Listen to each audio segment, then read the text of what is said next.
Selected parts from the book Lone Fox Dancing, autobiography by Ruskin Bond. Part 5. It took almost 3 days to travel by train from Jamnagar to Dehradun, the lovely garden town in the shadow of the great Himalaya mountains that was to become central to my life.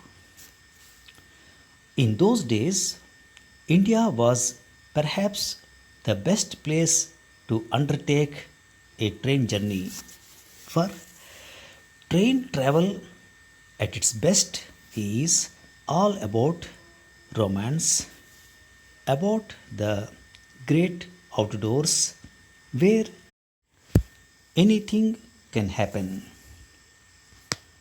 The trains were not as crowded then as they are today, and provided no one got sick, a long journey was something of an extended picnic with halts at quaint little stations, railway meals in abundance brought by waiters in smart uniforms, an ever changing landscape, bridges over mighty rivers and khoods, forests and farmlands, everything sun drenched.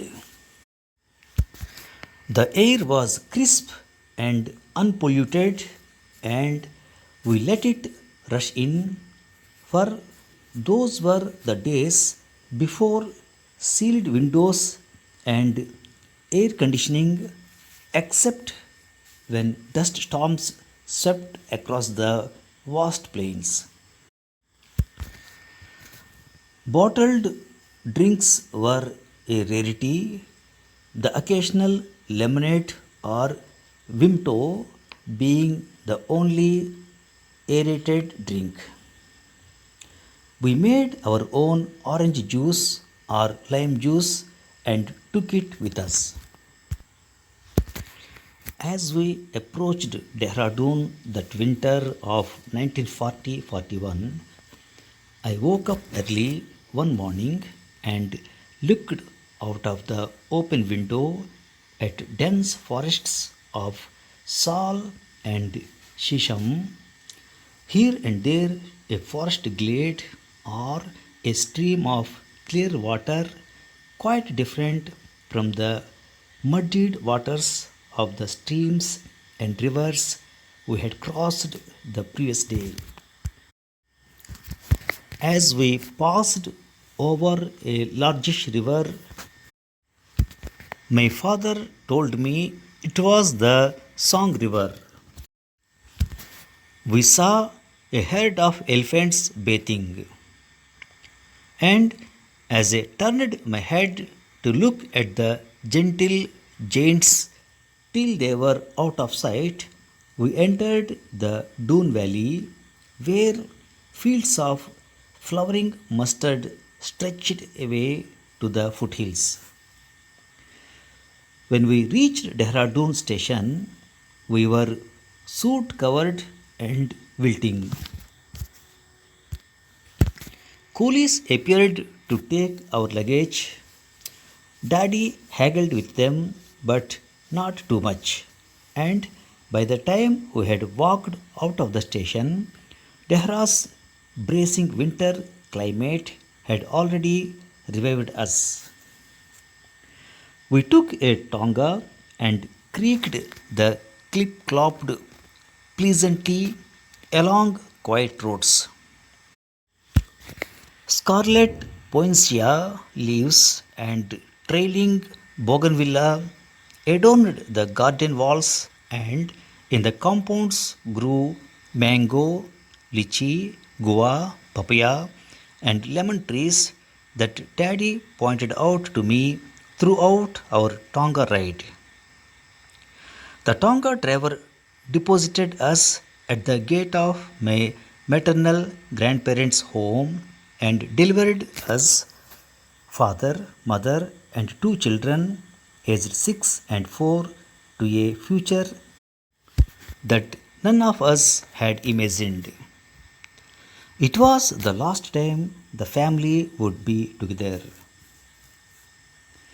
Dehradun was a small town spread between the Ganga and Yamuna rivers and nestling in a valley between the Himalayan foothills and the subtropical Sivalik range.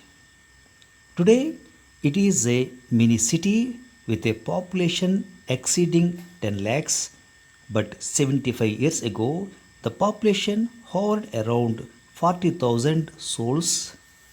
Hindu traders and Muslim artisans from the cities of the plains, poor hill people seeking a better living, Gurkha soldiers and their families, a small but thriving Anglo Indian community, even a few British officials who had retired in the valley. It was a popular retirement place for people from the army, railways, and police. Land were affordable, the roads were relatively clean and never crowded. There were trees all around, and the weather was temperate.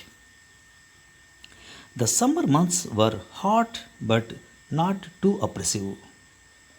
The winter months were quite pleasant, although in January a cold wind from the Tibetan plateau could get into your bones.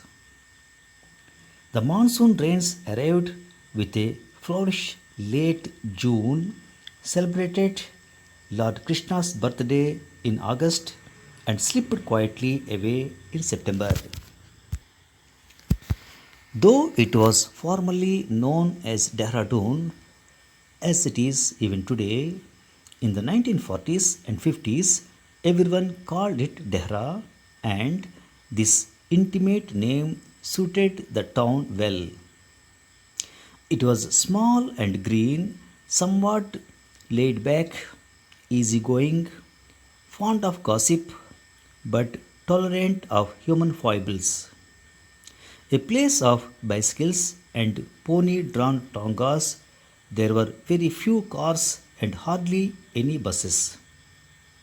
Some army jeeps took over the roads briefly during World War II, but after the war it was quiet again. You could walk almost anywhere at any time of the year, night or day, without any risk of being run over. Grandfather Clark had built a small bungalow on Old Survey Road in 1900, the year the first train came puffing into Dehra, and had settled there in 1905.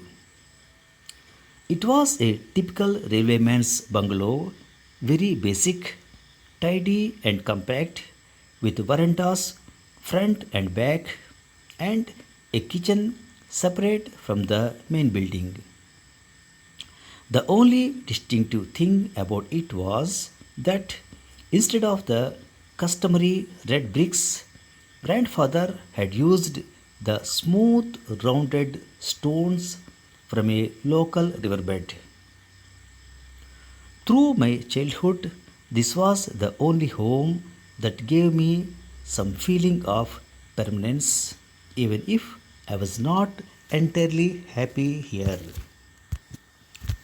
To me, it was always Granny's house because grandfather had died the year I was born, and all those stories I was to write about him one day were made up by me or based on hearsay. I have often wished I had known him. From the stories I heard about him, he appeared to be a gently eccentric man. He would disguise himself as a vegetable vendor or a juggler and wander around in the bazaars. He was also in the habit of bringing home unusual pet owls, frogs, chameleons, and on one occasion a hyena which chewed up the boots in the house and had to be released back into the forest very quickly. After he died, Granny ran the house with her meager pension of 40 or 50 rupees and the sale of fruit from the small mango and lychee orchard at the back of the house. She also received a regular rent from a tenant, Miss Kellner, an elderly disabled lady who would become one of my early friends some 3 years later. Granny lived alone with a black pariah dog called Crazy, but her married daughters and a happily vagrant son, that is, Uncle Ken, would come to stay in the house now and then. She was not a typical granny. I made her more homely in my stories. She was heavy set, heavy jowled, and a stern woman not given to expressing emotions. She preferred her own company in the evenings, even if there were others in the house. She sat by herself playing patience, a card game which does not require another player. She did not seem to like small boys, or it was small boys with buck teeth that she did not like. Little boys should speak only when spoken to, was one of her maxims, and I was discouraged from joining in the conversation at the dining table. I was also discouraged from taking second helpings of any dish, with the result that I made sure my first helping was large enough.